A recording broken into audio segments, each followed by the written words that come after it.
Hello everyone, I am Meenu और आप मेरे साथ सुन रहे हैं मोहब्बत है बस तुमसे कहानी का एपिसोड नंबर 36। ये क्या बदतमीजी है। यही मैनर सिखाए हैं पेरेंट्स ने। You should say sorry to me. Piyush ने अपने गुस्से को काबू करने की कोशिश करते हुए कहा तो पीयू अपनी कमर पर हाथ रख उसे घूरते हुए बोली, मैं क्यों सॉरी बोलूं आपको मिस्टर पीयूष पापा। आपकी वजह से मेरी मम्मा इतना रोई है। क्या आपने उन्हें सॉरी बोला? उसने अपनी बात पूरी तो कर ली, मगर पीयूष के कानों में अब भी वही तीन शब्द गूंज रहे थे, मिस्टर पीयूष पापा। वो भूल गया था अपना दर्द। उसे बस एक ही चीज याद थी, पापा शब्द। हर एक पल मानो किसी रील की तरह चल रहा था उसकी आंखों के सामने। उसकी आंखें अपने आप ही भर आई। उसने अपने सामने खड़ी 7 साल की उस बच्ची को देखा, बिल्कुल उसी की तरह गुस्सा, आंखों का वही रंग, शानली सी मासूमियत।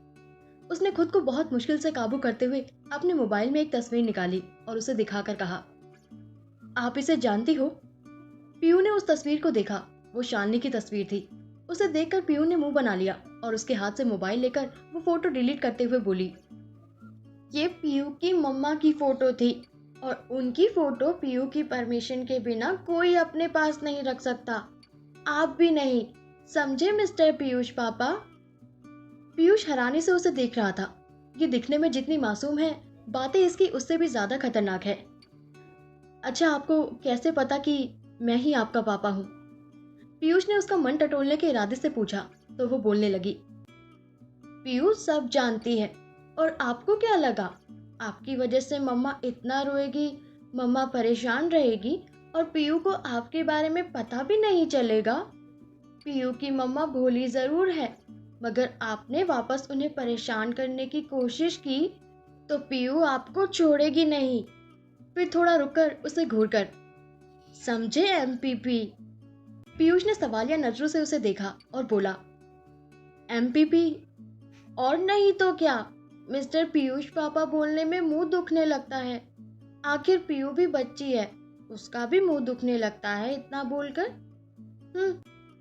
उसे ऐसे लगातार बोलते रहने के बाद जब वो चुप हुई तो पीयूष हंसने लगा।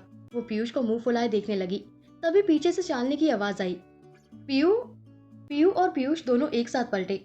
शालिनी को देखकर पीयूष के दिल ने मानो एक बीट मिस की। वो अब साड़ी में ही ज्यादा रहती थी। आज भी वो साड़ी में ही थी। हल्के क्रीम कलर की शिफॉन की साड़ी में उसकी खूबसूरती कमाल की लग रही थी। पीयू को नाश्ते के लिए बुलाने आई शालिनी के कदम अपनी जगह पर ही ठहर गए जब पीयूष पलटा। पीयूष एक टक उसे देख रहा था। उसके चेहरे पर ना जाने वाली मुस्कुराहट थी। शालिनी को ना जाने क्या सूझा, वो पीयू की तरफ ही बढ़ गई। उसका हाथ पकड़ते हुए पीयूष को घूरकर वो बोली, पीयू, मम्मा ने आपको कितनी बार समझाया है कि अनजान लोगों से बात मत किया करो। अगले ही पल पीयू का हाथ कसके पकड़ते हुए वहां से पलटते हुए बोली, चलो अब नाश्ता करने, पापा इंतजार कर रहे हैं। वो पीयू का हाथ पकड़कर जाने लगी। तभी पीयूष ने उसे पुकारा, शालिनी। शालिनी ने पीयू की तरफ देखा, जो मासूमियत से उसे ही देख रही थी। बच्चा, चलो हम रेस करते हैं, देखते हैं कौन पहले घर तक पहुंचता है। उसकी बात सुनकर पीयू अपना हाथ छुड़ाकर बॉल लिए घर की तरफ दौड़ गई और पहले घर के पास पहुंच गई। उसकी खुशी देखकर शालिनी मुस्कुरा दी और पलटी। उसके चेहरे के भाव अब सख्त हो चुके थे। मुस्कुराहट की जगह नफरत ने ले ली थी। शालिनी, मेरी बात सुनो, मुझे बस एक मौका दो। वो बोलते हुए शालिनी की तरफ बढ़ा तो शालिनी ने अपने कदम पीछे ले लिए। मुझसे दूर रहो पीयूष ओबरॉय, मेरी नफरत को हवा मत दो, जलकर राख हो जाओगे। इसलिए तुम्हारी भलाई इसी में रहेगी कि मुझसे दूर रहना, वरना यकीन मानो मैं पहले वाली कमजोर शालिनी नहीं हूँ। बोलकर वो वहां से जाने के लिए पलट गई। तभी पीयूष की आवाज उसके कानों में पड़ी, शालिनी।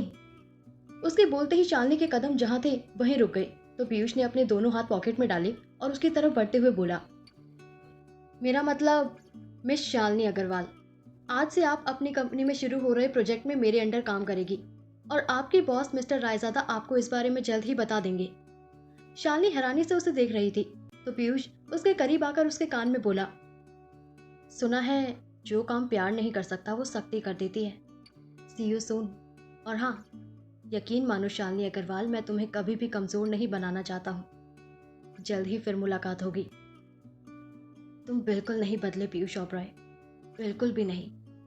वही घमंड, वही गुरूर, तुम कभी बदल ही नहीं सकते।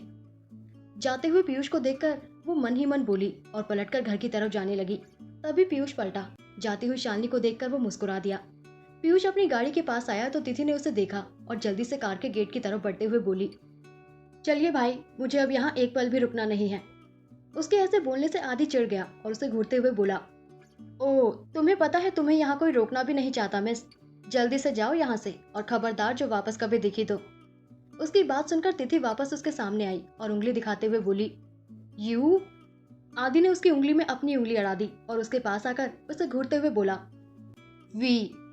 तिथि ने चिढ़कर अपने पैर पटक लिए और आदि की तरफ मारने के लिए बड़ी ही की पीयूष ने उसे पीछे खींच लिया। बस अब शांति से खड़ी रहो, बोलकर वो आदि की तरफ पलटा तो अगले ही पल आदि को देखकर वो पहचान गया। कैसे भूल सकता था उस इंसान को जिसने पूरे हक से शालिनी का हाथ पकड़ा था। वो कुछ बोलता उससे पहले आदि पूरी गंभीरता से उसकी तरफ बढ़ते हुए बोला, पीयूष ओबरॉय, तुम्हें तो मैं कल ही पहचान गया था, लेकिन कल अगर मैं तुम्हारा जिक्र भी करता शालू के आगे तो वो और परेशान हो जाती। इसलिए आज ये बात अपने दिमाग में पूरी तरह बिठा लो कि अगर तुम्हारी वजह से उसे फिर कोई तकलीफ हुई तो मैं क्या करूंगा मुझे भी नहीं पता। जहां तिथि उसके बदले मिजाज को देख हैरान थी, वहीं पीयूष के सर चेहरे पर मुस्कुराहट और गहरी हो गई। उसने सिर हिला दिया और बोला, तुम मुझे अच्छे से नहीं जानते हो। अगर जानते तो ये जरूर पता रहता कि पीयूष ओबरॉय को गलतियां दोहराना पसंद नहीं है। उसकी आंखों में देखते हुए, और यकीन मानो जो गलती मैंने की मैं उसको दोहराने में जरा भी इंटरेस्ट नहीं रखता हूँ। बोलकर वो उसके बगल से ही निकल गया। तिथि अभी भी उसी जगह पर खड़ी थी और शायद खड़ी रहती भी अगर पीयूष उसे बुलाता नहीं तो। वो तुरंत वापस गई और गाड़ी में बैठकर पीयूष के साथ वहां से निकल गई, मन ही मन ये प्रार्थना करते हुए कि आदि से फिर वो ना मिले। ऐसा लड़का सच में, अगर आज पीयूष उसे नहीं रोकता तो तिथि के हाथों आदि पिट जाता। मिरर से सिर टिकाए उसके जहन में कुछ देर पहले की आदि से मुलाकात ताजा हो गई। थोड़ी देर पहले तिथि कार से टिककर खड़ी थी। उसके चश्मे से सूरज की रोशनी टकराकर जा रही थी। तभी उसके कानों में किसी की आवाज पड़ी, ओ हेलो मिस, चश्मे वाली। उस शख्स ने जब ऐसे कहा तो तिथि चिढ़ गई और पलटकर देखा तो आदित्य उसे शक भरी नजरों से देख रहा था। तुम कौन हो और यहाँ ऐसे क्यों खड़ी हो? सच सच बताना, कहीं कॉलोनी में चोरी वोरी का तो इरादा नहीं है ना? उसकी बात सुनकर तिथि ने उसे घूर कर देखा और फिर बोली, नहीं, यहाँ चोरी करने का मेरा कोई मूड नहीं है। और रही बात यहाँ खड़े होने की, तो मेरी मर्जी मेरे पैर। अब आपको कोई समस्या है? ओ हेलो मिस चश्मे वाली, मुझे शौक नहीं है किसी भी ऐरे गहरे से बात करने का। वो तो तुम जिसके घर के बाहर खड़ी हो वो मेरी बेस्टी का घर है, इसलिए बोला। पहली बात, खबरदार मुझे एक बार और चश्मे वाली बोला तो। और दूसरी बात, मैं आपकी बेस्टी से मिलने आई भी हूँ तो उससे आपका क्या मतलब है? आप अपने काम से काम रखिए ना मिस्टर। अरे, ऐसे कैसे मतलब नहीं रखना चाहिए? तुम्हें देखकर लग रहा है तुम इस शहर में नई हो। अगर यहाँ के बारे में पता नहीं होगा और मेरी जगह किसी और को मिल गई तो इस समय जू भी तो नहीं खुला होगा। तुम। उसे कुछ बोलने के लिए तिथि आगे बढ़ी ही थी कि अपने हाथ ऊपर उठाते हुए आदि पीछे हो गया। मानता हूँ कि मैं इतना हैंडसम हूँ कि कोई भी लड़की फ्लैट हो जाएगी, लेकिन अभी मुझे छूने के बहाने ऐसे मत ढूंढो, आदि ने उसे चिढ़ाते हुए कहा। तिथि जितना चिढ़ रही थी, आदि को उतना ही मजा आ रहा था उसे चिढ़ाने में। तिथि अब बस इंतजार में थी कि कब पीयूष आए और कब वो उस इंसान से दूर जा पाए। मगर वो आदि कहाँ जिसे शांति अच्छी लगे। वो जानबूझकर तिथि को परेशान कर रहा था। आखिर चिढ़कर तिथि भी उसको जवाब देने लगी। यही सब सोचकर तिथि ने सिर झटक दिया। वो लड़का, उसका नाम भी तिथि को नहीं पता और एक मुलाकात में ही उसने उसे इतना परेशान कर दिया। बस आगे कभी भी तिथि उस लड़के से तो नहीं मिलना चाहती थी। थोड़ी देर बाद उनकी कार रायजादा इंडस्ट्री के पार्किंग में आकर रुकी। अपने कोट के बटन बंद करते हुए अपना चश्मा आंखों पर चढ़ाकर लंबे डग भरते हुए वो लिफ्ट की तरफ बढ़ गया। इधर दिल्ली में रिहा की आंखों में तेज रोशनी पड़ी। उसने कुनमुनाकर अपनी आंखें खोली, साइड के टेबल से अपना मोबाइल उठाया और जैसे ही समय पर नजर पड़ी वो उठकर बैठ गई। ओह गॉड, आज पहले ही दिन 10 बज गए उठने में। क्या सोचेंगे सब मेरे बारे में? माँ पापा सबकी नजरों में पहले ही दिन अपना इंप्रेशन डुबो कर रख दिया रिहा तूने। बोलते हुए वो जल्दी से बेड से उतरी, अपने स्लीपर्स पैरों में डाले वॉशरूम में घुस गई। जब वो बाहर निकली तो रुद्रांश अपने बाल सेट कर रहा था। उसको देखकर रेहा वहीं खड़े खड़े कुछ सोचने लगी। वहीं जैसे ही रुद्रांश की नजर आईने में पड़ी, पीछे खड़े रेहा को देख अनजाने में ही उसके लब मुस्कुरा दिए। आखिर जब उसने उसे परेशान देखा तो अपनी नजरें फेरते हुए बोला, कोई बात है जो पूछनी है या कोई हेल्प चाहिए? रेहा उसके ऐसे पूछने से एकदम से सकप आ गई और बोली, नहीं कुछ भी नहीं, वो बस ऐसे ही खड़ी थी, मॉर्निंग वॉक कर रही थी। बोलकर वो कमरे में ही इधर उधर घूमने लगी। लेकिन अगले ही पल उसे अपनी बेवकूफी पर सिर पीटने का मन किया। रुद्रांश को बस उसका चेहरा देखकर ही हंसी आ रही थी, जिसे रोके वो फिलहाल अपने बाल सेट करने में मग्न था।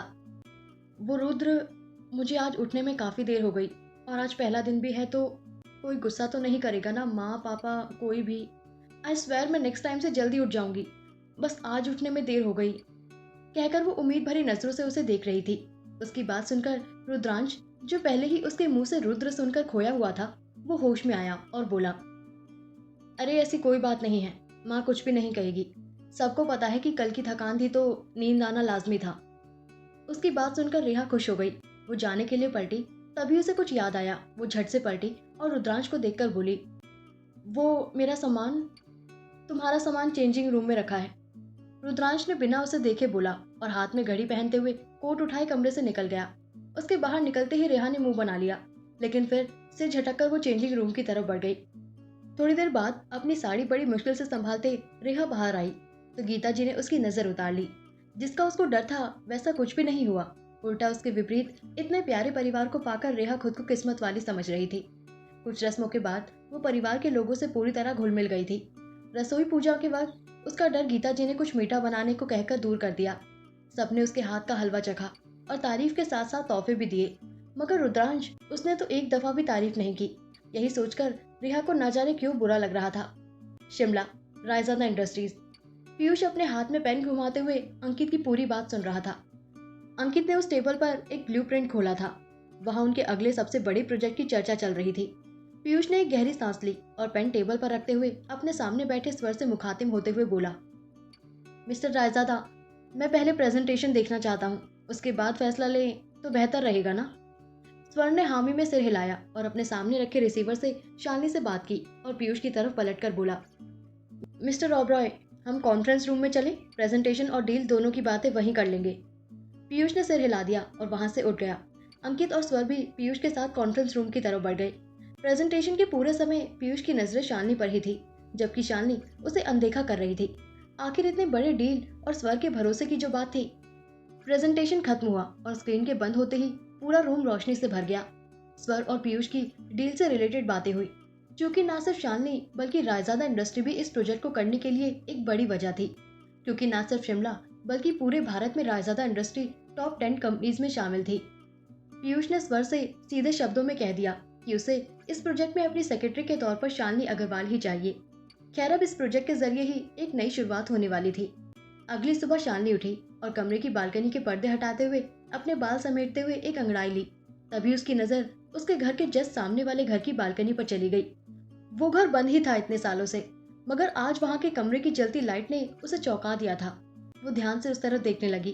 तभी उसने जो देखा वो उसे हैरान कर देने वाला था। क्या देखा ऐसा शालिनी ने? पीयू की नाराजगी कभी होगी दूर, कभी कम होगी शालिनी की नफरत, शालिनी को होगा पीयूष की मोहब्बत का एहसास। क्या होगा आगे, जानने के लिए सुनते रहे मोहब्बत है बस तुमसे कहानी के आने वाले एपिसोड्स। Thank you.